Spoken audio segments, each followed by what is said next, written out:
আমি আমার মা বোনদেরকে বলছি, মায়েরা বোনেরা, ইসলাম আপনি মানবেন যেখানে শান্তি পাবেন সেখানে, ইসলাম আপনি ছেড়ে দেবেন যেখানে অশান্তির আগুন লাগবে সেখানে। সমাজের মধ্যে ধর্ষণ আছে, ইফটিজিং আছে। নামাজ হবে কার জন্য বলেন? রোজা হবে কার জন্য? হজ হবে কার জন্য? যাকাত হবে কার জন্য? কিন্তু লৌকিকতা দেখানোর জন্য নামাজি সমাজের মধ্যে কিন্তু আছে। এদের ব্যাপারে সূরা মাউনে আল্লাহ পাকের ঘোষণা হলো, ফাওয়াইলুল লিল মুসাল্লিন আল্লাযীনা হুম আন সালাতিহিম সাহুন আল্লাযীনা হুম ইউরাউনা ওয়া ইয়ামনাউনাল মাউন। আলহামদুলিল্লাহ নাহমাদুহু ওয়া নাস্তাঈনুহু ওয়া নাস্তাগফিরুহু ওয়া নু'মিনু বিহি ওয়া নাতাওয়াক্কালু আলাইহি ওয়া নাউযু বিল্লাহি মিন শুরুরি আনফুসিনা ওয়া মিন সাইয়্যাতি আ'মালিনা। من يهده الله فلا مضل له ومن يضلله فلا هادي له ونشهد أن لا إله إلا الله وحده لا شريك له ونشهد أن سيدنا ونبينا وحبيبنا وشفيعنا ومولانا محمدا عبده ورسوله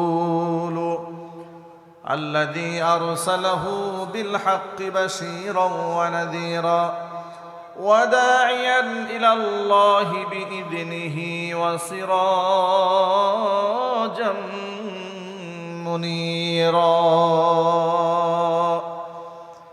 أما بعد فأعوذ بالله من الشيطان الرجيم.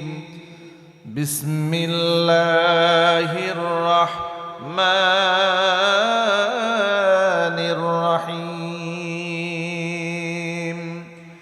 إن الله وملائكته يصلون على النبي يا أيها الذين آمنوا صلوا عليه وسلموا تسليما.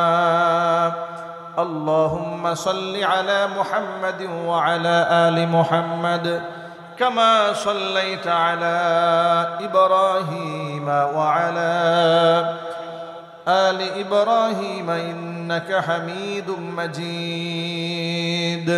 اللهم بارك على محمد وعلى آل محمد كما باركت على إبراهيم وعلى آل إبراهيم إنك حميد مجيد. মোহাব্বতে জবান ছেড়ে দিয়ে সকলে মিলে কিছুক্ষণ জিকির করুন, লা ইলাহা ইল্লাল্লাহ। স্টেজ মনিটরে কি আওয়াজ দেওয়া যায় ভাই? মনিটরটাতে আওয়াজ দেওয়া যায়? কোনটা কোন মাইকে? এটা কি মাঝখানে কি? লা ইলাহা ইল্লাল্লাহ মুহাম্মাদুর রাসূলুল্লাহ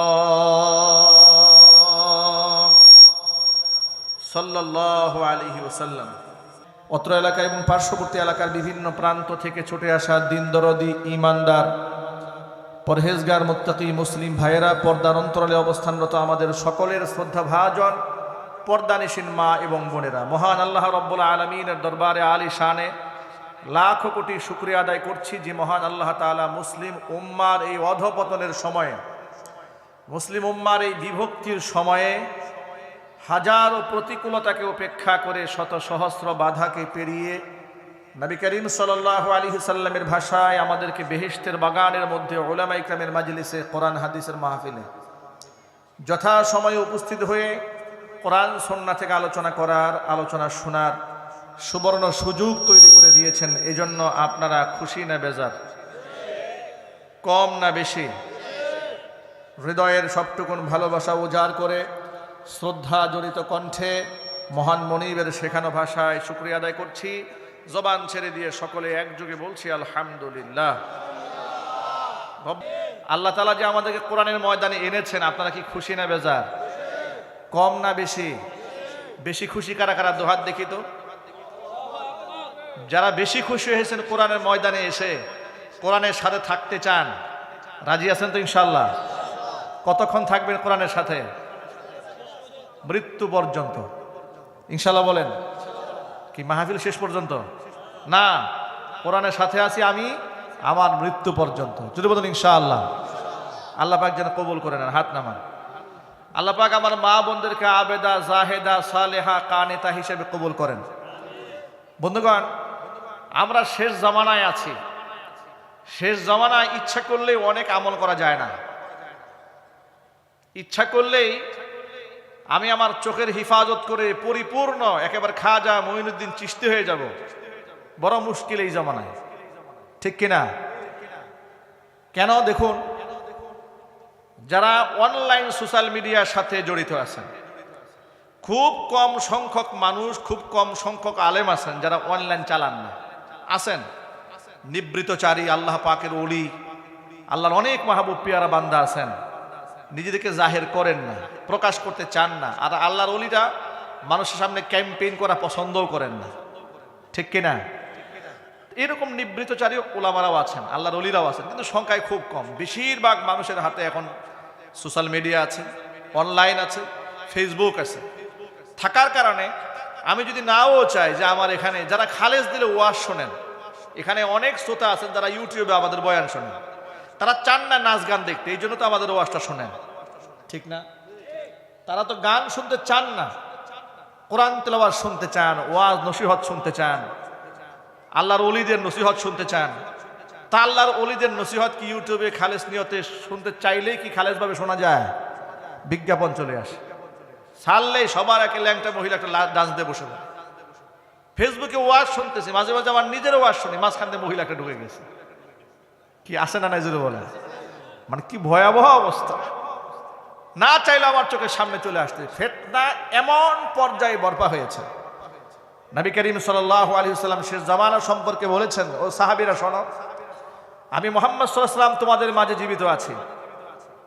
এই অবস্থায় যদি তোমরা 10 ভাগ ইসলামের 10 ভাগের 1 ভাগও ছেড়ে দাও কেউ, তোমরা জাহান্নামে যাবে, তোমরা পথভ্রষ্ট হয়ে যাবে।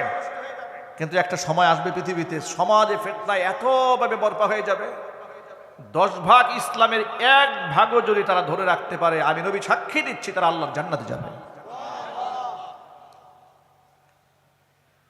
শেষ জমানায় আমলের মর্তবা বেশি, এই জন্য বেশি আমল করলে মানুষ জান্নাতে যাবে তা নয়। আমল যতটুকু হোক না কেন, সেটা কম হোক কিন্তু ইখলাসের সাথে হোক। কত রাকাত তাহাজ্জুদ পড়েছেন, কত লক্ষ টাকা দান করেছেন, সেটা মূল উদ্দেশ্য নয়, মূল বিষয় নয়। আমি দান করার সময় আমার অন্তরের মধ্যে কি ছিল সেটা আল্লাহ পাক দেখতে পান। আল্লাহর হাবিব সাল্লাল্লাহু আলাইহি সাল্লামের জন্য বলেন, আখলিস দীনাকা ইয়াকফিকাল আমালুল কালিল। তোমার দিনটাকে, ঈমানটাকে খালেস বানাও আল্লাহর জন্য। ইয়াকফিকাল আমালুল কালিল, আমল যদি অল্প হয়, কিয়ামতের দিন নাজাতের জন্য অল্প আমলই যথেষ্ট হয়ে যাবে।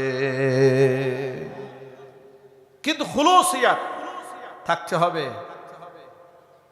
নিঃসন্দেহে আমরা আল্লাহ পাকের গোলাম, এই বিশ্বাসটা আমাদের সবার আছে নাকি ভাই? এই কি আওয়াজ তো নাই এখন, আওয়াজ আরো কমে গেছে। তুমি বক্সে এই স্টেজে আওয়াজ দাও না ভাইরা আমার। কিয়ামতের ময়দানে অনেক আমলের ঝুরি নিয়ে মানুষ উঠবে, আর আমল নামায় দিলেই জান্নাতে যাবে, বিষয়টি কিন্তু তা হবে না। আল্লাহ রাব্বুল আলামিন দেখতে চান বান্দার অন্তরে কতটুকুনি ইখলাস ছিল, অনেক ছোট্ট ছোট্ট আমল কিয়ামতের ময়দানে আল্লাহ অনেক বড় বানায় দিবেন। আরো যদি বলতে হবে সুবহানাল্লাহ। আমল ছোট ছিল কিন্তু আল্লাহ কি করে দেবেন, অনেক বড় বানায় দেবেন যদি খুলুসিয়াত থাকে। মানে আমি যখন যা করছি আল্লাহর জন্য করছি। যেমন আবু দাউদ শরীফের হাদিসের মধ্যে এসেছে, মান তাওয়াদ্দা, যে ব্যক্তি ওযু করে, ফা আহসানা উযুআহু, এবং উত্তম রূপে ওযু করে, ফাসাল্লা রাকাতাইনি লিওয়াজহিল্লাহ দাখালাল জান্নাহ, মাত্র 2 রাকাত নামাজ যদি ইখলাসের সাথে কেউ আদায় করে, যদি তার পূর্বে সুন্দর মতো ওযু করে, হাদিসের ইবারতটা ভালো করে শুনেন, নবীজি সাল্লাল্লাহু আলাইহি ওয়াসাল্লাম বলেছেন, মান তাওয়াদ্দা ফা আহসানা উযুআহু, ওযু করেছে এবং ওযুটা সুন্দর করে করেছে, পরিপূর্ণভাবে করেছে। এই যে ওযু এরকম করেছে যে এখানে কোন এর একটু বাকি আছে, গুড়ার গিরালির এখানে একটু শুকায় আছে, এরকম না, পূর্ণ রূপে ওযু করেছে, উত্তম রূপে ওযু করে, ফাসাল্লা রাকাতাইন লিওয়াজহিল্লাহ, আল্লাহর জন্য মাত্র 2 রাকাত নামাজ যে ব্যক্তি পড়তে পারে, এই 2 রাকাত নামাজ যে সে আদায় করল আল্লাহর জন্য, সে আল্লাহর জান্নাতে পৌঁছে যাবে। আরো যদি বলেন আল্লাহু আকবার। আমার মনে আছে আমি ক্লাসে আমি এই হাদিস সম্পর্কে আমার উস্তাদকে মুফতি জাইনুল আবিদিন হাফিজাহুল্লাহকে আমি প্রশ্ন করেছিলাম। তিনি আবু দাউদ পড়াচ্ছিলেন আমাদেরকে দাওরায়ে হাদিসের ক্লাসে। আমি প্রশ্ন করেছিলাম, আমার এখনো মনে আছে, আমি জিজ্ঞেস করেছিলাম, হুজুর মাত্র 2 রাকাত নামাজে মানুষ জান্নাতে চলে যাবে? তখন তো ছাত্র জীবন না, বয়স তো কম ছিল, অপরিপক্ক, কিন্তু প্রশ্ন তো মাথার মধ্যে আসে, 2 রাকাত নামাজ পড়ে জান্নাতে চলে যাবে? উস্তাদ একটা ব্যাখ্যা করে বলেছিলেন যে ইবারতটা ভালো করে খেয়াল করে দেখো তো কি লেখা আছে। আমি বললাম, লেখা আছে মান তাওয়াদ্দা ফা আহসানা উযুআহু, যেই ব্যক্তি ওযু করলো এরপরে সুন্দর করে ওযু করেছে, ফাসাল্লা রাকাতাইন, 2 রাকাত নামাজ পড়লো। হুজুর বলেন তারপরে কি লেখা আছে? তারপরে লেখা আছে লিওয়াজহিল্লাহ, আল্লাহর সন্তুষ্টির জন্য। এটাই হচ্ছে সেই শর্তটা। 2 রাকাত নামাজ বড় বিষয় নয়, যে আল্লাহর সন্তুষ্টি করবে, আল্লাহর হুজুরি, যেখানে কলবে আল্লাহ ছাড়া আর কেউ নাই, এইভাবে 2 রাকাত নামাজ এত সহজ নামাজ নয়, ঠিক কিনা বলেন? এই 2 রাকাত নামাজ বান্দাকে আল্লাহর জান্নাত পর্যন্ত পৌঁছায় দিবে। চিৎকার দিয়ে এখন আল্লাহু আকবার। এই জন্য আমার ভাইয়েরা, মা বোনেরা, আত-তারগীব ওয়াত-তারহীব কিতাবের ইখলাস অধ্যায়ের প্রথম হাদিস, আব্দুল্লাহ ইবনে ওমর রাদিয়াল্লাহু তাআলা আনহু হাদিসের রাবী, তিনি বলেন, আমরা নবীজি সাল্লাল্লাহু আলাইহি ওয়াসাল্লামের পাশেই বসে আছি, এমন সময় আল্লাহর নবী আমাদেরকে একটা গল্প শোনালেন। হুজুর বলেন, সাহাবীরা শোনো, তোমাদেরকে একটা গল্প শোনাই। সালাসাতু নাফারিন মিম্মান কানা ক্বাবলাকুম ইনতালাকা সালাসাতু নাফারিন মিম্মান কানা ক্বাবলাকুম হাত্তা আওয়াহুমুল মাবিতু ইলা গার। তোমরা এই দুনিয়াতে আগমন করার পূর্বে বনি ইসরাইল সম্প্রদায়ের 3 জন ব্যক্তি এলাকা থেকে সফরে বের হয়েছিল। সফরে বের হওয়ার পরে সারা দিন তারা পথ চলেছে। রাত যখন ঘনায় এলো, মনে মনে তারা চিন্তা করলো, রাতটা যদি কোনো মতে কোথাও কাটিয়ে যেতে পারতাম, সকালবেলা নতুন করে পথ চলা শুরু করতাম। রাত্রি যাপন করলাম, কোথায় যাত্রী যাপন করব? পাহাড়ের গুহার মধ্যে গিয়ে তারা রাত্রি যাপন করার জন্য আশ্রয় গ্রহণ করেছে। রাতের বেলায় তারা সেখানে সময় কাটিয়েছে। রাতের বেলায় পাহাড়ের উপর থেকে বিশাল একটা পাথরের খণ্ড গড়াতে গড়াতে এসে গর্তের মুখের মধ্যে এসে আটকায়া যায়। 3 জন ব্যক্তি সেখানে বন্দী হয়ে যায়। 3 জন ব্যক্তি বন্দী হওয়ার পরে এমন একটা জায়গার মধ্যে আটকা হয়ে পড়ে গেলেন। সামান্য খাদ্য পানীয় সাথে ছিল। তারা মনে মনে ভাবলেন, এই খাবার তো অল্প 2-1 দিনের মধ্যে শেষ হয়ে যাবে, পানীয়গুলো শেষ হয়ে যাবে, আর এই যে বিশাল বড় পাথর ধাক্কায় সরাবার কোনো উপায় নাই। যদি আমরা খাদ্যের অভাবে যদি না খায়া মরেও যাই এই জায়গায়, চিৎকার চেঁচামেচি করলে পৃথিবীর কেউ আমাদের আওয়াজ শুনতে পাবে না।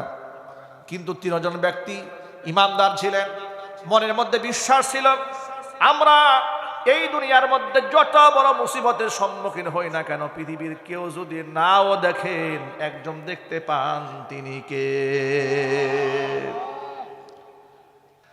ভাইরা আমার, তারা বিশ্বাস রেখেছে একজনের উপরে, তিনি কে? আরো জোরে বলেন। যেখানে কেউ দেখে না সেখানে কে দেখেন? যেখানে কেউ শোনে না সেখানে কে শুনতে পান?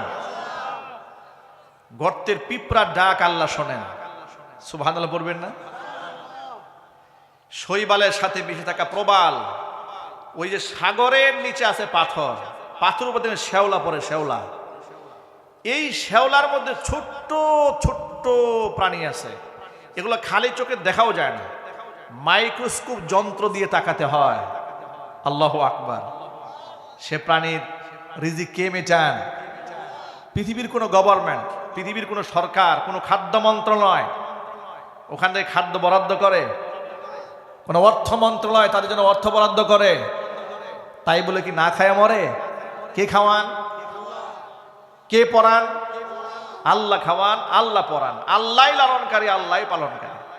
তো তিনজন ব্যক্তি বনি ইসরাইল সম্প্রদায়ে তারা মনে মনে ভাবলেন যে আমরা আটকা পড়ে গেছি, বন্দী হয়ে গেছি, চরম মুসিবত, সংকট।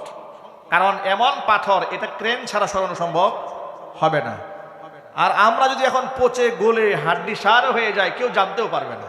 কিন্তু আল্লাহর উপর দৃঢ় বিশ্বাস যে নিঃসন্দেহে আমাদের রব আমাদের দোয়া মঞ্জুর করবেন। তখন তিনজনে মিলে পরামর্শ করলো যে কি করা যায়।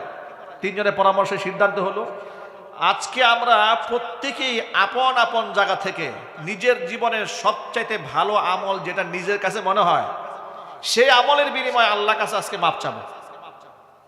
জীবনে কত ভালো কাজ আমরা করি না ভাই? দেখবেন আপনিও যখন চোখ বন্ধ করবেন, বিছানায় শুতে যাবেন, দেখবেন জীবনে অনেক ভালো ভালো কাজের কথা মনে পড়ে, আবার অনেক খারাপ কাজের কথা মনে পড়ে। খারাপ কাজের জন্য আল্লাহর কাছে তওবা করবেন, ভালো কাজের জন্য আল্লাহ পাকে শুকরিয়া আদায় করবেন। কারণ খারাপ কাজ যা হয়েছে শয়তানের ওয়াসওয়াসার কারণে হয়েছে, ভালো যতটুকু হয়েছে এটা আল্লাহর রহমতে হয়েছে। ঠিক কিনা?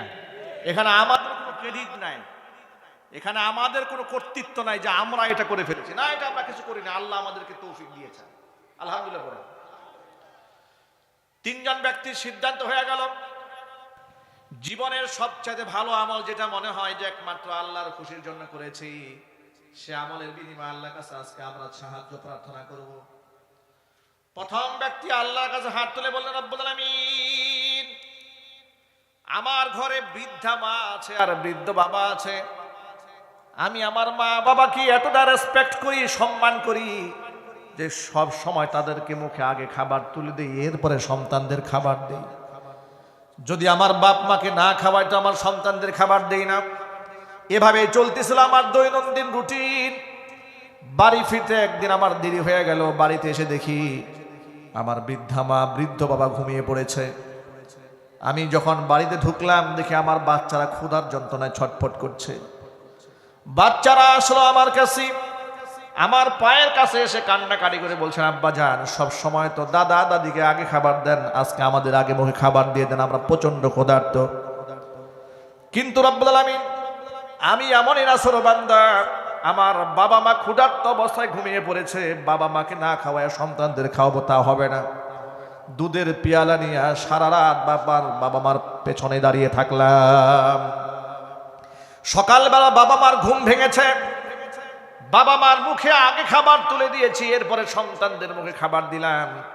রব্বুল আলামিন, আমার এই কাজটা যদি একমাত্র তোমার সন্তুষ্টি কল্পে করে থাকি, মেহেরবানি করে আজকের বিপদ থেকে আল্লাহ তুমি আমাদেরকে উদ্ধার করে নাও।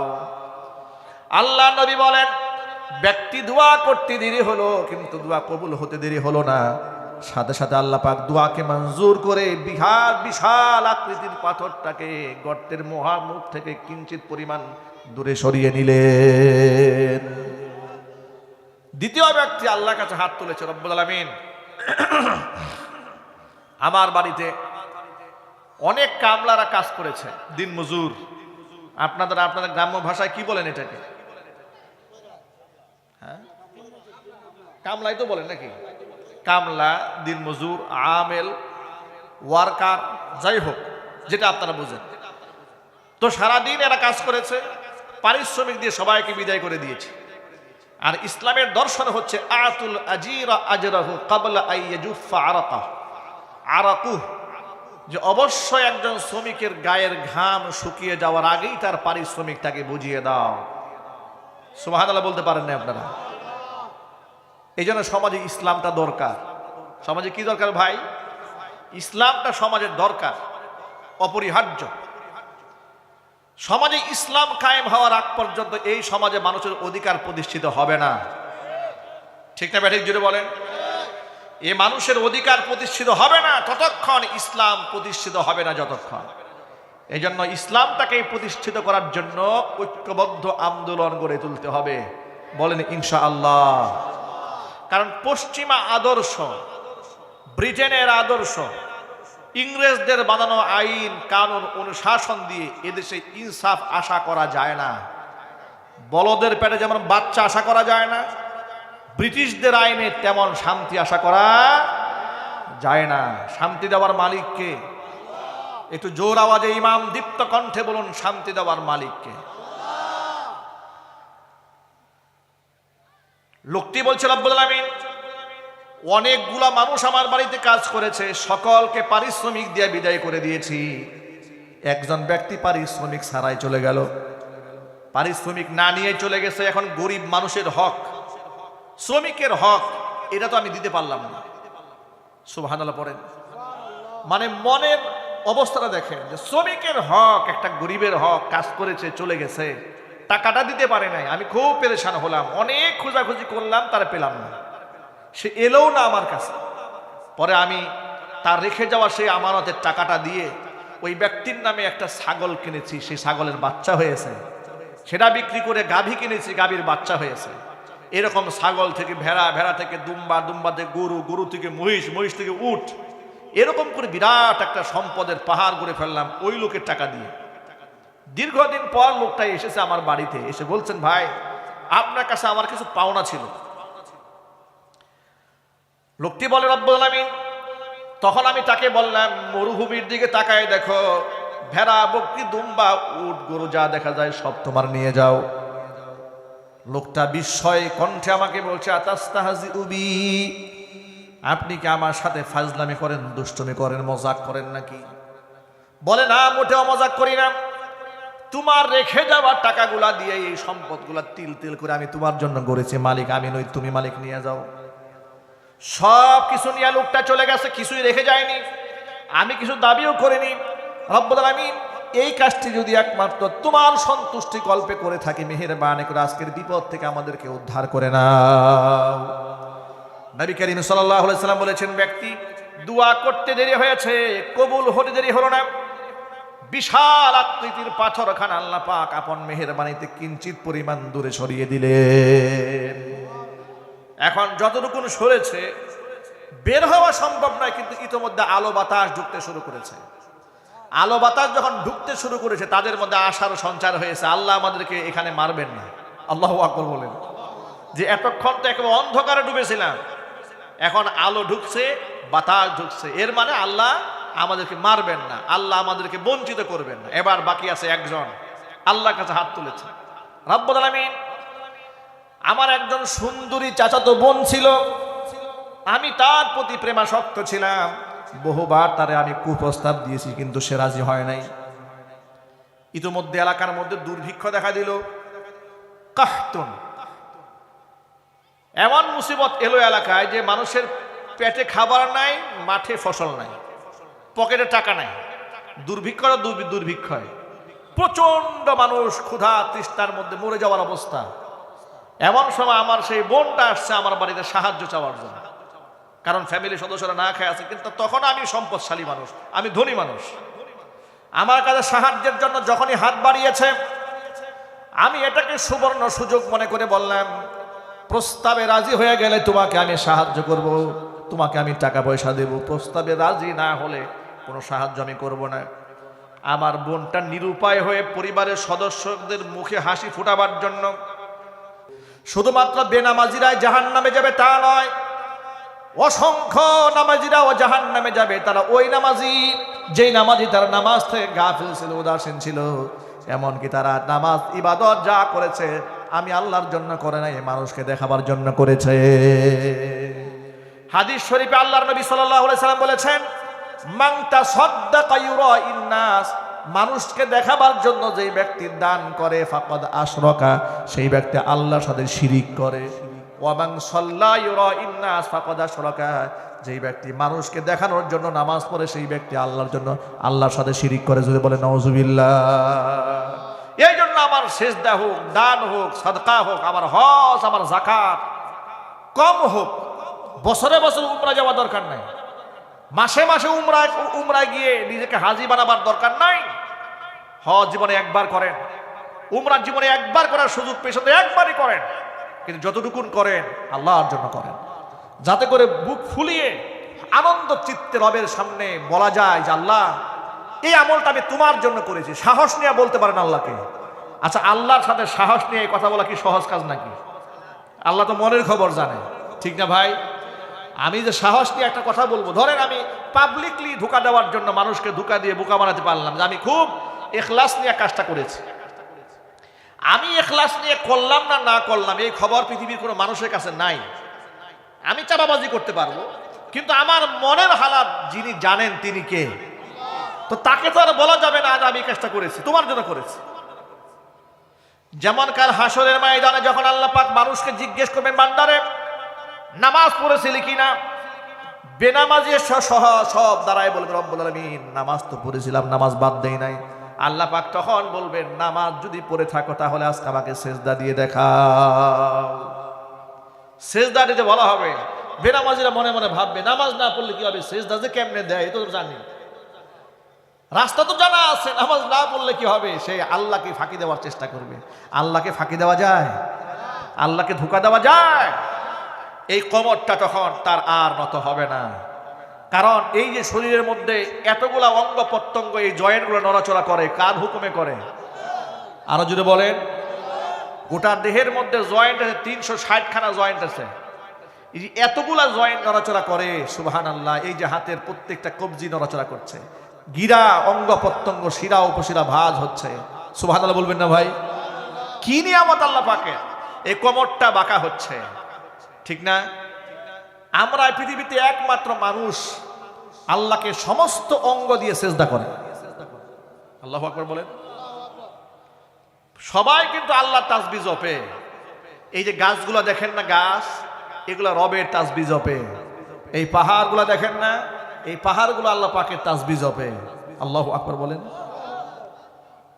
ওই ঝর্ণা ধারা বয়ে যায়, পাহাড়কে ধুয়ে ধুয়ে, বৃক্ষরাজি সেজদা করে তোমাকে নুয়ে নুয়ে, তোমাকে নুয়ে নুয়ে। বৃক্ষগুলা গাছ পাতাগুলা আল্লাহ পাকের সামনে সেজদা দেয়। জোরে বলেন সুবহানাল্লাহ। একমাত্র মানুষ সমস্ত অঙ্গ প্রত্যঙ্গ দিয়ে সেজদা দেয়। ফেরেশতারা অসংখ্য ফেরেশতা আছে শুধু সেজদায় পড়ে আছে। অসংখ্য ফেরেশতারা আছে শুধু দাঁড়িয়ে আল্লাহ পাকের তাসবিহ তাহলিল করছে। অসংখ্য ফেরেশতারা এমন আছে যারা শুয়ে শুয়ে রবের তাসবিহ তাহলিল করছে। একমাত্র মানুষ সমস্ত অঙ্গ প্রত্যঙ্গ দিয়ে কখনো দাঁড়িয়ে, কখনো মাথা নত করে রুকু করে, কখনো সিজদা করে, কখনো শুয়ে, কখনো বসে, সর্বাবস্থায় মানুষ আল্লাহ পাকের তাসবিহ তাহলিল করার সুযোগ পেয়েছে। চিৎকার দেব না আল্লাহু আকবার। এজন্য আমরা যারা নামাজ পড়ি, কিয়ামতের ময়দানে নামাজীদের চেহারা আল্লাহ পাক হাস্যোজ্জ্বল বানায় দেবেন। পক্ষান্তরে বেনামাজি যারা মনে মনে ভাববে দুনিয়াতে যদিও নামাজ না পড়ে থাকি কিন্তু নামাজ পড়ার কৌশল তো জানা আছে। ওয়ায়াউমা ইউকশাফু আন সাকি ওয়া ইউদআউনা ইলা সুজুদি ফালা ইস্তাতিউন। আল্লাহ পাক বলেছেন সেজদার দিকে ওদেরকে হাসরের মাঠে ডাক দেওয়া হবে, কিন্তু ওরা সেজদা দিতে পারবে না। জোরে জোরে বলেন নাউযুবিল্লাহ। আল্লাহকে সেজদা দিতে না পারা এর চেয়ে লজ্জা, এর চেয়ে শরম আর কি হতে পারে? ভাইরা মা, এই জন্য বেনামাজিরা তো জাহান্নামে যাবে, অথচ বাবা নিজেও বুঝে না যে বুরকার আসল তাৎপর্যটা কি। বুরকা শুধুমাত্র পরার জন্যই, এটা ইসলামের এমন কোনো ড্রেস কোড নয়। বুরকা হিজাব, হিজাবের যে মূল আবেদনটা হচ্ছে পরপুরুষের কুনজর থেকে নিজেকে সেভ করা, ঠিক কিনা বলেন? মানে আপনি যে শুধু কালো বুরকাটাই পরবেন এটাই তো মূল উদ্দেশ্য নয়। ইসলামে কি বলা হয়েছে তুমি কালা বুরকা পরো নাকি? না, ইসলাম আপনাকে পরপুরুষের কুনজর থেকে নিজেকে সেভ করতে বলেছে। যেভাবে পর্দা করলে আপনি অন্য পুরুষের চোখের লালসায় পরিণত হবেন না, আপনাকে ঠিক সেভাবেই পর্দা করতে হবে। এটার নামই ইসলাম। কিন্তু আপনি এমন বুরকা পরেছেন যে এই বুরকা আপনাকে আরো আকর্ষণীয় করে তুলেছে। আপনি চোখটাকে সুন্দর করে আঁকিয়ে আকর্ষণীয় করে আপনি পরপুরুষের সামনে প্রেজেন্ট করেছেন নিজেকে। এরপরে আপনি সুন্দর করে বুরকা পরে ৮-৭ করে একেবারে টাইট এবং ফিটিং, দেহের অঙ্গ প্রত্যঙ্গের ভাঁজগুলো ফুটে উঠেছে, আপনি পুরুষের সামনে হেরে যাচ্ছেন। আর আপনি মনে মনে চিন্তা করছেন আমি বিরাট বড় বুজুর্গ। আপনি বুজুর্গ নন, আপনি বুজুর্গ শয়তানে পরিণত হয়েছেন। কারণ পর্দার যে আবেদন সেটা আপনি পূরণ করতে পারেন নাই। একটা হাদিস আপনাদেরকে শোনালে খুব সহজে বুঝতে পারবেন পর্দার আবেদনটা আসলে কি। উম্মে সালামা রাদিয়াল্লাহু তাআলা আনহা, নবী করিম সাল্লাল্লাহু আলাইহি ওয়াসাল্লামের স্ত্রী, আমাদের মা হন। আমাদের মা উম্মে সালামা রাদিয়াল্লাহু তাআলা আনহা তিনি বলছেন, একদিন আমি এবং হুজুরের আরেক স্ত্রী হযরতে মাইমুনা রাদিয়াল্লাহু তাআলা আনহা দাঁড়িয়ে ছিলাম। ইতিমধ্যে পর্দার আয়াত নাযিল হয়ে গেছে, নবীজির সাথে আমাদের কথোপকথন চলছে। এমন সময় অন্ধ সাহাবী আব্দুল্লাহ ইবনে উম্মে মাকতুম রাদিয়াল্লাহু তাআলা আনহু এলেন আমাদের সামনে। আব্দুল্লাহ ইবনে উম্মে মাকতুম যখনই আমাদের সামনে উপস্থিত হয়ে গেছেন, আল্লাহ নবী আমাদেরকে ডেকে বললেন, ইহতাজিবা মিনহু, ও উম্মে সালামা ও মাইমুনা, তোমরা এই অন্ধ সাহাবী থেকে পর্দার আড়ালে চলে যাও। উম্মে সালামা বলেন, আমি আল্লাহ নবীকে ডেকে বললাম, আলাইসাহু ওয়ালা আলাইসাহু আ'মা লা ইউবসিরুনা ওয়া লা ইয়ারিফুনা। ও আল্লাহর নবী সাল্লাল্লাহু আলাইহি ওয়াসাল্লাম, সে তো অন্ধ মানুষ, আমাদেরকে দেখতেও পারবে না, আমাদেরকে চিনতেও পারবে না। আল্লাহর নবী কি জবাব দিলেন শুনেন। হুজুর জবাব দিয়ে বলছেন, আফা আমিয়া ওয়ানি আনতুমা আলাস্তুমা তুবসিরানি, তোমরা দুজন কি অন্ধ নাকি? তোমরা কি তাকে দেখতে পাবে না? আল্লাহু আকবার বলেন। পর্দার আবেদনটা বুঝেন, হাদিসের গভীরতা বুঝেন। হুজুর বলছেন সে অন্ধ ব্যক্তি জন্মান্ধ, তোমাদেরকে দেখবে না। তোমরা দুজনে কি অন্ধ নাকি? তোমরা তাকে দেখতে পাবে না। পর্দার ব্যাপারে নবী করিম সাল্লাল্লাহু আলাইহি ওয়াসাল্লাম এমন কঠোরতা অবলম্বন করেছিলেন নিজের স্ত্রীদের ব্যাপারে। আর আমরা কতটা উদাসীন। এই সমাজের মধ্যে কিছু লোকেরা এখন ইসলামকে মডার্নাইজেশন করার জন্য, আধুনিকায়ন করার জন্য চেষ্টা চালাচ্ছে। কেউ কেউ বলেন যে এই যে হুজুররা, কিছু কিছু আলেমরা আছেন, তারা কট্টরপন্থী ইসলামের। এই কট্টরপন্থা পশ্চিমারা পছন্দ করে না। কথা বুঝতে পারেন মনে হয়। ইসলামের দেখেন কয়েকটা অবস্থা তারা তৈরি করেছে। ইসলামের কোনো বিভাজন নাই, ইসলামের কোনো ভাগ নাই। আধুনিক ইসলাম আর পুরাতন ইসলাম, এই ধরনের কোনো ভাগ আছে ভাই? আরো জুড়ে বলেন। ইসলাম চির আধুনিক, ইসলাম চির নতুন। ইসলাম কোনোদিন পুরানো হবে না। ইসলামের আবেদন কখনো শেষ হবে না। ইসলামের প্রয়োজনীয়তা কখনো ফুরায় আসবে না। ইসলামের যে রূপরেখা ১৫০০ বছর আগে আমাদের নবী করিম সাল্লাল্লাহু আলাইহি ওয়াসাল্লাম দিয়েছেন, তার চেয়ে উত্তম কোনো নমুনা পৃথিবীতে কেউ ব্যাখ্যা করে বানাতে পারবে না। ঠিক না? ঠিক জোরে বলেন। আমাদের সমাজে আধুনিক ইসলামের নামে যেটা করা হচ্ছে, সেটা আসলে আধুনিক ইসলাম নয়, সেটা হচ্ছে মুনাফিকের ইসলাম। সেটা কোনটা? পর্দার মধ্যে শিথিলতা। কেমন শিথিলতা? আধুনিক পর্দাশীল কেমন? অসংখ্য পুরুষ মানুষ বসা আছে, উনি বুরকা পরে আসছেন, মুখটা খোলা, সবার সামনে গিয়ে হাসি তামাশা করছে। লোকে নিজে নামাজ পড়ে কিন্তু ঘরের বউকে বেপর্দায় চালায়, বলে উনি খুব আধুনিক মুসলমান। নাউজুবিল্লাহ পড়েন। বলে উনি আধুনিক মুসলমান, উনি সবার সাথে মিলেমিশে চলেন, উনি রোজাও রাখেন, মাঝে মাঝে পূজাতে গিয়ে হিন্দুদেরকে ধন্যবাদও দেয়। আধুনিক মুসলমান। নাউজুবিল্লাহ পড়েন।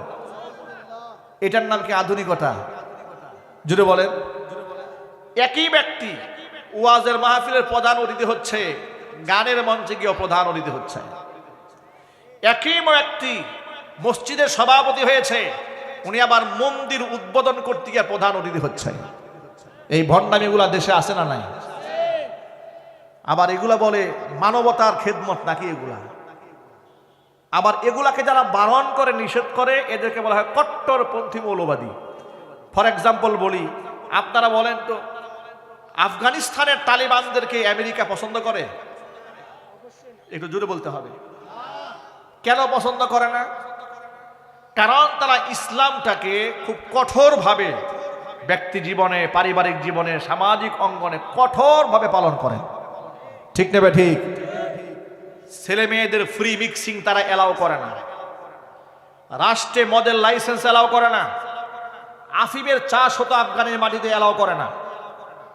এমনকি আপনারা শুনে অবাক হয়ে যাবেন, তাদের পার্শ্ববর্তী দেশ ভারত থেকে ওই থ্রি পিস, যেই থ্রি পিসের ওড়নাগুলো বানানো হয়েছে মশারি দিয়ে, নেট দিয়ে, রাষ্ট্রীয়ভাবে বিক্রি নিষিদ্ধ করে দিয়েছে। পশ্চিমা এমন পোশাক, যে পোশাকগুলো অর্ধনগ্ন হয়ে থাকে মেয়েরা, এই পোশাকগুলো রাষ্ট্রীয়ভাবে পরা নিষিদ্ধ করেছে। পার্লার করতো মেয়েরা আগে, রাষ্ট্রীয়ভাবে পার্লারগুলোকে বন্ধ করে দিয়েছে। ছেলে মেয়ে একসাথে ফ্রি মিক্সিং করে ইউনিভার্সিটিতে পড়াশোনা করতো, বন্ধ করে দিয়েছে। এই যে ইসলামের এই যে বিধিবিধানগুলো, এগুলো সামাজিকভাবে বাস্তবায়ন করার জন্য তারা বলেছে এরা হচ্ছে কট্টর মৌলবাদী মুসলমান, এরা পশ্চিমারা এটা পছন্দ করে না। এজন্য আমাদের দেশের কিছু লোকেরা কথায় কথায় বলে যে আমরাও দেশ গড়বো, কিন্তু তালিবানি কায়দায় গড়বো না। এই কথা কেন বলে জানেন? ওই পশ্চিমা দাদা আপনার প্রভুদেরকে খুশি করতে চায়। কথা ঠিক না ব্যাটিক জুড়ে বলেন? তারা বলে আমরা ভারতের বিজেপি কায়দাও রাষ্ট্র চালাতে চাই না, এমনকি আমরা তালেবানি কায়দাও চালাতে চাই না। এর মানে হচ্ছে তালেবান যে ইসলামের প্র্যাকটিসটা একবার মৌলিকভাবে ধারণ করে, আমরা সেইভাবে ধারণ করব না। তো আমরা কেমন ধারণ করব? আমরা এইভাবে ধারণ করব যে এই কয়েকদিন আগে দেখলাম ঢাকা বিশ্ববিদ্যালয়ে একটা সিরাত প্রোগ্রাম হলো, সিরাত অনুষ্ঠান হয়েছে, সিরাত সন্ধ্যা হয়েছে। আমরা এটাকে অ্যাপ্রিসিয়েট করি যে ইউনিভার্সিটিতে এক সময় সুন্নার চর্চা করা, তাফসির মাহফিলের নাম নেওয়া এটা অপরাধ বলে বিবেচিত হতো, সেই জায়গায় আমাদের কিছু ভাইয়েরা তারা ইসলামের আলো ছড়িয়ে দিচ্ছেন। এটাকে আমরা অ্যাপ্রিসিয়েট করি এবং তাদের জন্য আমরা দোয়া করি। কথা ঠিক নেবে ঠিক। কিন্তু নাম দেওয়া হলো সিরাত সন্ধ্যা। সিরাত সন্ধ্যা নাম দিয়ে একজন নেতা এক পাশে দাঁড়ালো, পাশে আরেক মেয়ে দাঁড়ালো, বেপর্দা মেয়ে। সেটা ফেসবুকে ছবি তুলে ছেড়ে দেওয়া হলো যে ইসলামের বিরাট খেদমত করা হচ্ছে, কারণ সিরাত সন্ধ্যা উদযাপন করা হচ্ছে। এবার আপনারাই বলেন, এটা কি সিরাত সন্ধ্যার নামে নবী করিম সাল্লাল্লাহু আলাইহি সাল্লামের সুন্নাহকে অবমাননা করা হয় নাই? একটু জোরে বলেন। আচ্ছা, বিসমিল্লাহ বলে মদ খাইলে কি মদ খাওয়া হালাল হয়ে যাবে? আরো চিল্লায় বলেন। বিষের বোতলের উপরে যদি মধু স্টিকার লাগানো হয়, বিষ মধু হয়ে যাবে? আবার মধুর উপরে বিষ লাগাই দিলে কি আপনার উপরের যে ভিতরের মধু সেটা কি বিষ হয়ে যাবে? না, হবে না। আপনি আল্লাহর নবীর সিরাত চর্চা করবেন, নাম দিয়েছেন সিরাত সন্ধ্যা, মানে নবী করিম সাল্লাল্লাহু আলাইহি সাল্লামের জীবনী চর্চা করবেন। সেই অনুষ্ঠানে আপনি নিজে বেপর্দা মহিলারা দাঁড়িয়ে ফটো সেশন করলেন, তাহলে আপনি কি সিরাত মানলেন নাকি সিরাতকে আপনি ধ্বংস করলেন? সিরাত ধ্বংস করে তার সিরাত সন্ধ্যা হয় না, এর নাম দিতে হবে সিরাত ধ্বংস সন্ধ্যা। তাহলে আপনার কাজের সাথে ব্যানারটা মিলবে। ঠিক না ব্যাটিক জোরে বলতে হবে। আর সমাজের কিছু সুশীল নামক কুশীল আছে, এরা বলে হুজুর এত কঠোরতা করেন না, এটা আধুনিক ইসলাম। নাউজুবিল্লাহ, একটু জোরে বলতে হবে। আধুনিক ইসলাম বলতে কোনো ইসলাম পৃথিবীতে নাই। ইসলাম একটাই, নবী করিম সাল্লাল্লাহু আলাইহি ওয়াসাল্লাম যে ইসলাম রেখে গিয়েছেন, কিয়ামত পর্যন্ত ইসলাম হুবহু সেটাই থাকবে, সেখানে হাত দেওয়ার কোনো জায়গা নাই।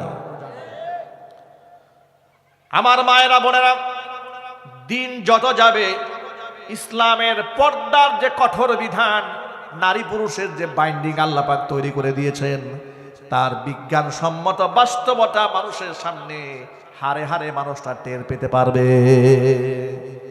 একটা এক্সাম্পল দিলে খুব সহজে বুঝতে পারবেন। এই যে আমাদের দেশের মেয়েরা বিভিন্ন জায়গায় টুর্নামেন্ট খেলে, ফুটবল খেলে, ক্রিকেট খেলে। এই ফুটবল আর ক্রিকেট, এই সমস্ত খেলা মেয়েরা প্রকাশ্যে খেলা, এটা কি জায়েজ, হালাল না হারাম?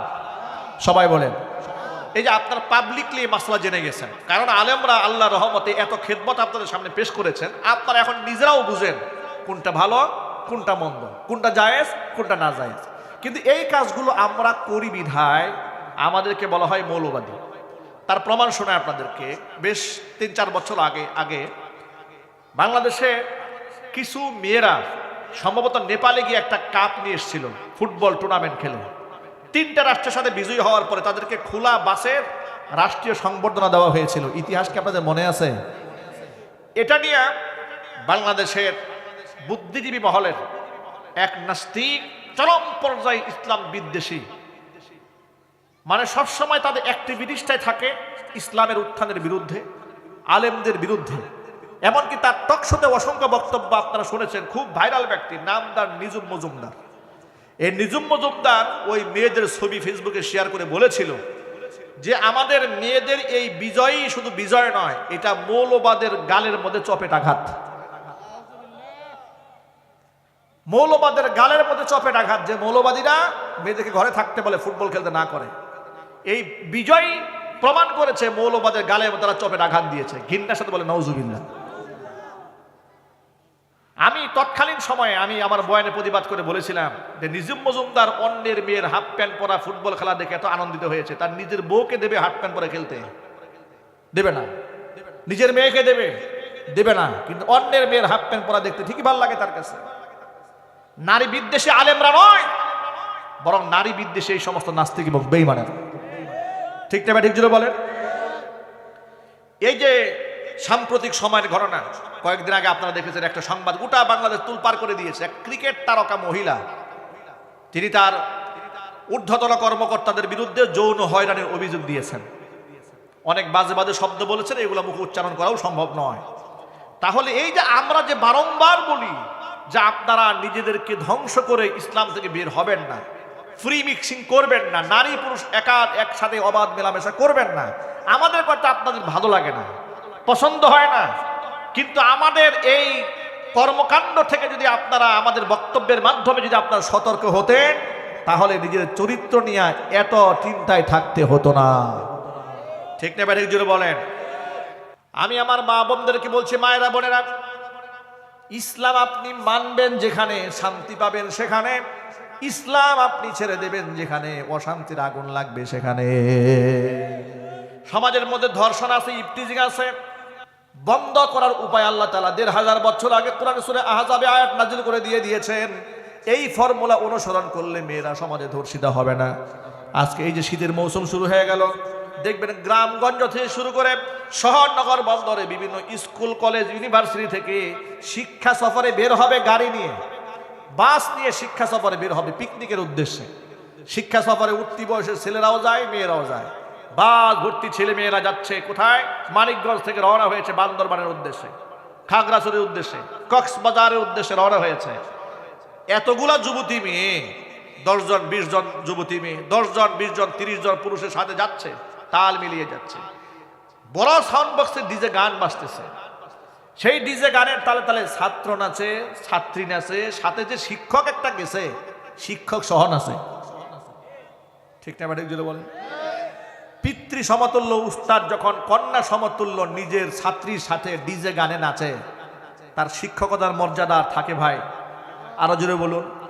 এই শিক্ষককে আমি শিক্ষকের মর্যাদা দিতে চাই না, আমি তাকে লম্পট এবং বদমাশ বলতে চাই। ঠিক না? ঠিক। এই যে আমাদের মায়েরা বোনেরা উদাসীনভাবে মেয়েকে ছেড়ে দিয়েছেন, ছেলেকে ছেড়ে দিয়েছেন, আল্লাহর আদালতে জবাব দিতে হবে।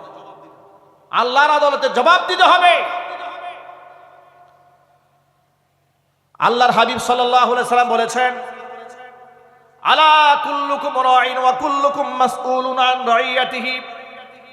জেনে রাখো, প্রত্যেকেই তোমরা দায়িত্বশীল, তোমাদের দায়িত্বের ব্যাপারে আল্লাহর আদালতে প্রত্যেকেই জবাবদিহি করতে হবে।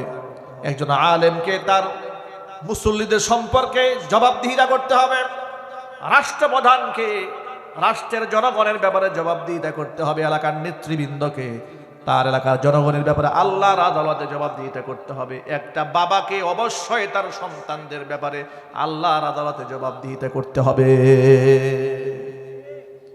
স্বামীকে স্ত্রীর ব্যাপারে অবশ্যই জবাবদিহিতার কাঠগড়ায় দাঁড় করে দেওয়া হবে। দায়িত্বের ব্যাপারে সকলকে সচেতন হতে হবে। আল্লাহ পাক যেন কবুল করেন, জোরে কোন আমিন।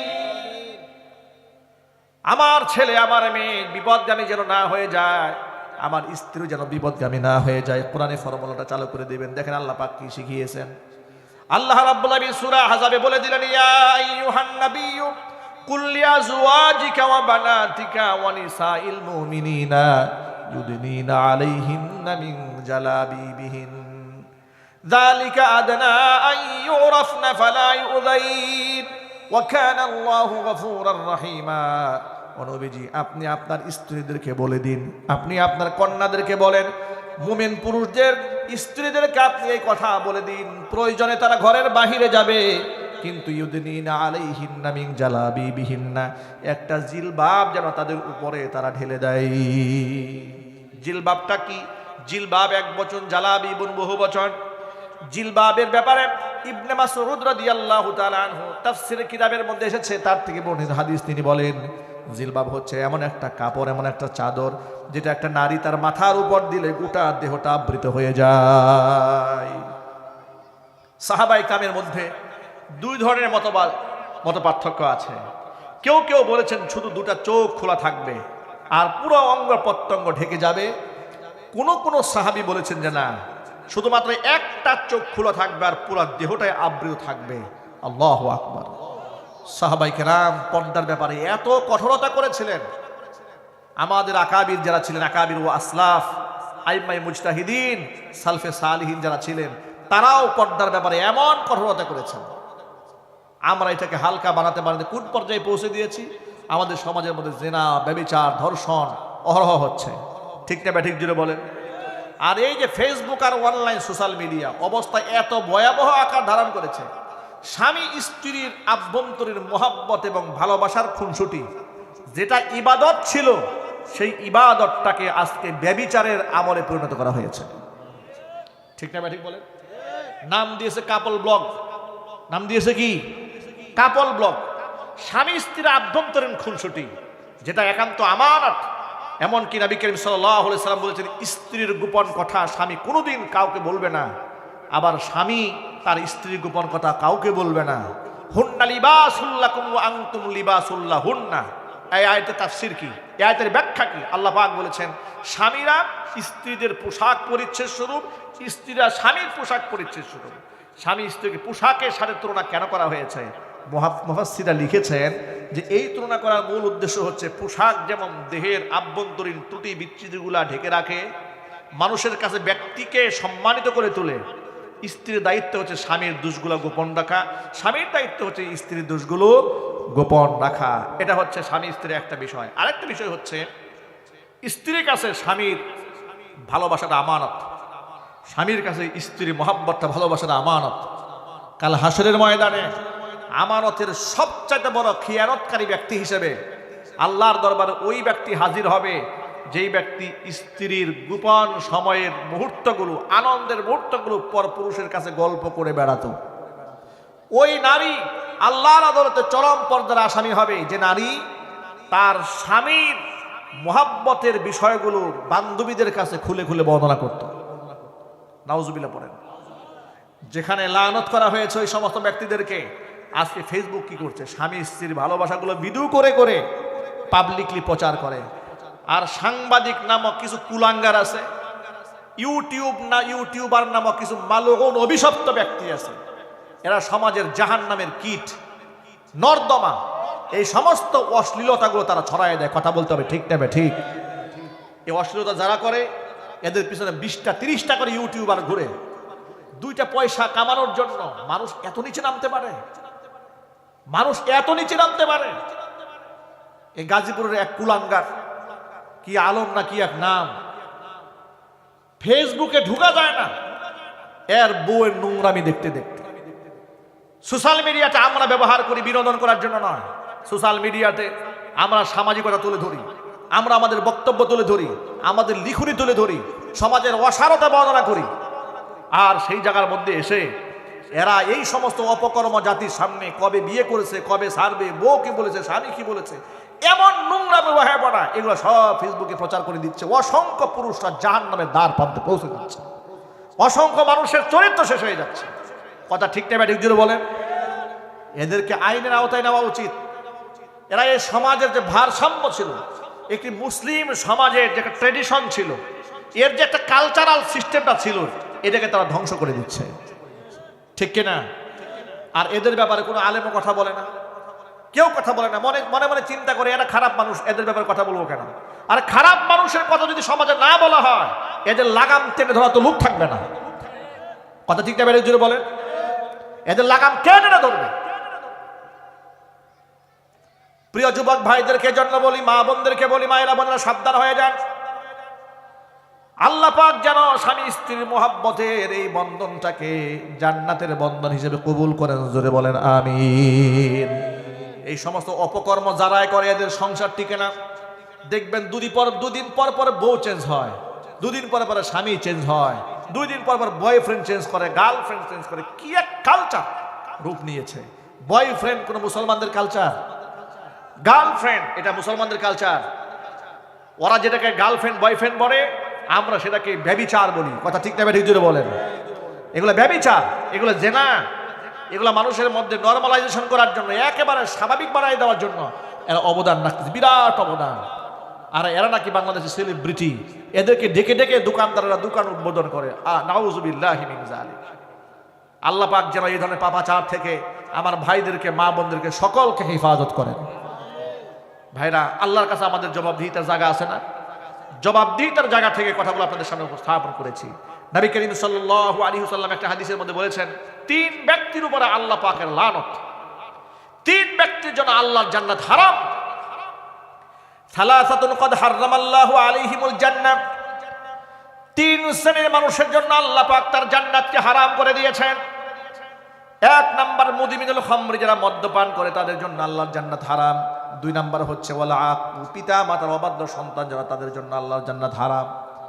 3 নাম্বার ওয়াদাইয়ুসুল্লাযী ইউকিররু ফি আহলিহিল খাবাস, ওই দায়ুস পুরুষ, যে দায়ুস পুরুষ তার অধীনস্থ নারীদেরকে বেপরদায় চালায়, তার জন্য আল্লাহর জান্নাত হারাম।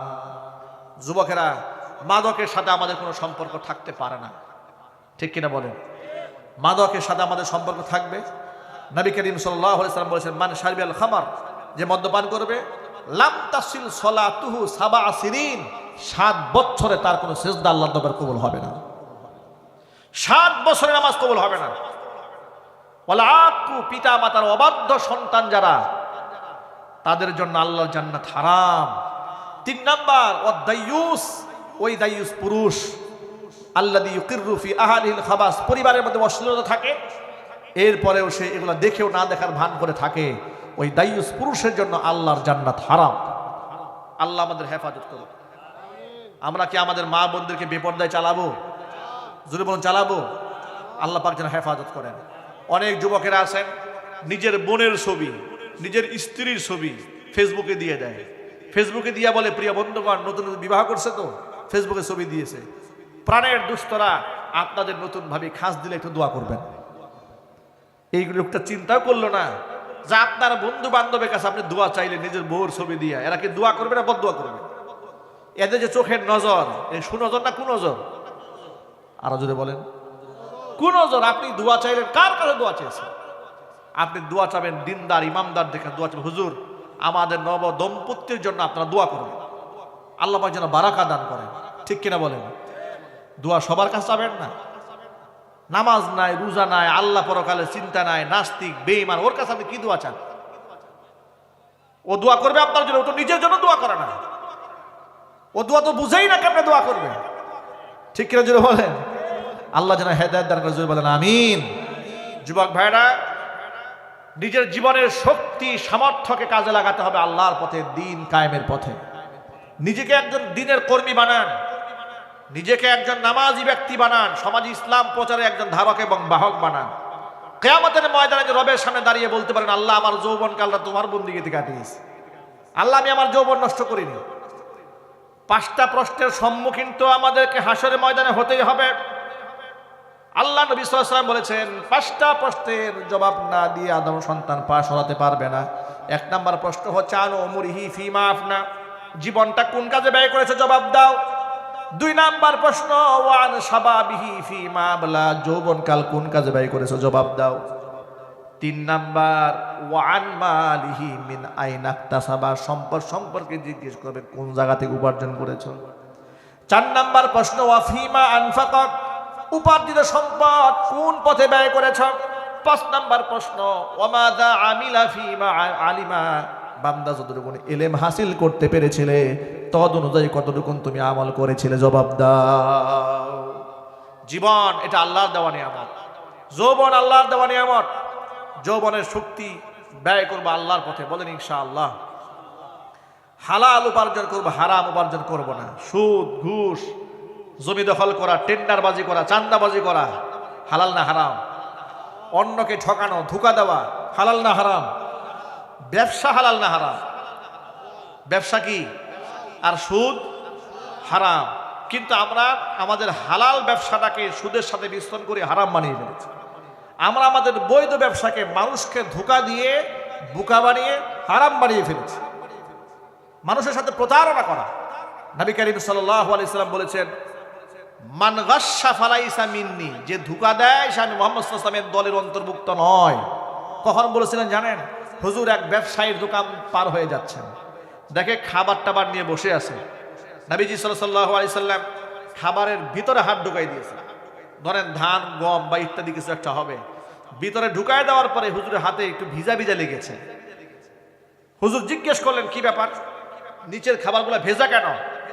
দোকানদার বলে, হে আল্লাহ রসুল, আসাবাতুস সামা, বৃষ্টি আসছিল তো, বৃষ্টির পানি পড়ে নিচের এই অংশগুলো ভিজে আছে। নবীজি সাল্লাল্লাহু আলাইহি সাল্লাম বললেন যে ভিজা অংশটা উপরে উঠায় রাখতা, যাতে করে মানুষ যারা কিনবে তারা ধোঁকায় না পড়ে। এরপরে হুজুর বললেন, মান গাশশা ফালাইসা মিন্নি, যে ধোঁকা দেয় সে আমি মুহাম্মদ সাল্লাল্লাহু আলাইহি ওয়াসাল্লামের দলের অন্তর্ভুক্ত নয়। ভাইরা আমার, এই জন্য আমি সকল ভাইদেরকে বলছি, আমাদের ইনকামটা যেন হালাল হয়। বলেন ইনশাআল্লাহ। আমরা বৈধ পথে ইনকাম করবো, সেটা কম হোক। সংসার চলতে কষ্ট হয় কিন্তু হারাম খায় না। হুজুর বলেছেন, আল্লাহর পথের মুজাহিদের সওয়াব আল্লাহ পাক ব্যক্তিকে দান করবেন। যে কথাগুলো আপনাদের সামনে উপস্থাপন করেছি, সবার আগে আল্লাহ তাআলা আমাকে, আমার ভাইদেরকে, মা বোনদেরকে সকলকে আমল করার তৌফিক দান করেন। সকলে জোরে বলুন আমিন। দুরূদ শরীফ পড়েন, আল্লাহুম্মা সাল্লি আলা মুহাম্মাদ ওয়া আলা আলি মুহাম্মাদ কামা সাল্লাইতা আলা ইব্রাহিম ওয়া আলা আলি ইব্রাহিম ইন্নাকা হামিদুম মাজিদ। আল্লাহুম্মা বারিক আলা মুহাম্মাদ ওয়া আলা আলি মুহাম্মাদ কামা বারাকতা আলা ইব্রাহিম ওয়া আলা আলি ইব্রাহিম ইন্নাকা হামিদুম মাজিদ। আল্লাহুম্মা আমিন। ربنا ظلمنا أنفسنا وإن لم تغفر لنا وترحمنا لنكونن من الخاسرين. ربنا لا تزغ قلوبنا بعد إذ هديتنا وهب لنا من لدنك رحمة إنك أنت الوهاب. রব্বুল আলামিন রহমতের নজর দিয়ে তাকায় দেখো, আমরা গুনাহগার, বড় আশা নিয়ে তোমার শাহী দরবারে হাত দুখানা বাড়িয়ে দিয়েছি। মেহেরবানি কুরআন ওচদার ভুল বিয়াদবি ক্ষমা করে সওয়াবের হাদিয়াটুকুন কবুল করে মঞ্জুর করে সোনার মদিনায় তোমার হাবিবের রওজা মুবারকে পৌঁছিয়ে দাও। তামাম পৃথিবীর মাটির নিচে যত মুমিন মুমিনাত, মুসলিমিন মুসলিমাত চিরবিদায় হয়ে চলে গেছেন, তাদের আর ওয়াহিদ উপরে সওয়াবের হাদিয়াগুলো পৌঁছিয়ে দাও। হাটিপাড়া বাজার কমিটিকে আল্লাহ তুমি কবুল এবং মঞ্জুর করে নাও। তাদের ব্যবসা বাণিজ্যকে আল্লাহ তুমি কবুল এবং মঞ্জুর করে নাও। আসমান জমিনের সমস্ত বালা মুসিবত থেকে প্রতিষ্ঠানগুলো আল্লাহ তুমি হেফাজত করে নাও। আমাদের মা বোনেরা বয়ান শুনেছেন, মা বোনদের মাফ করে দাও। নিঃসন্তানী মাকে সন্তান দান করো।